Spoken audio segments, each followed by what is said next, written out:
Ready to trade gridlock traffic for earning income on your own schedule, delivering delicious meals across Australia?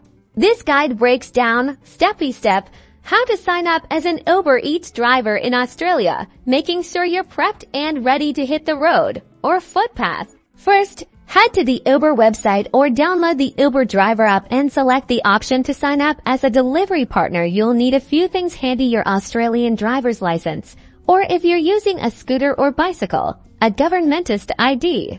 Next, specify your delivery method. Uber Eats in Australia allows you to deliver via car, scooter, or bicycle. Requirements vary. Cars generally need to be registered and insured, while scooters may require a specific engine capacity. Bicycles generally have minimal requirements, but check your local area first. Fill out the online application form. This includes your personal details like name, address, date of birth, and contact information. Accuracy is key to avoid delays. A mandatory background check is next. Uber uses a third-party service for this. Ensure you provide complete and accurate information to expedite the process. Any prior traffic infringements may need to be disclosed.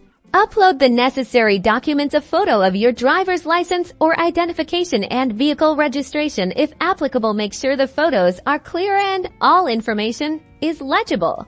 Some regions require you to complete an online information session. This covers responsible delivery practices, safety guidelines, and how the Uber Eats platform works. Once approved, you'll receive your delivery bag. Simply log into the Uber driver app, set your availability, and start accepting delivery requests. Happy delivering and enjoy the perks of setting your own hours.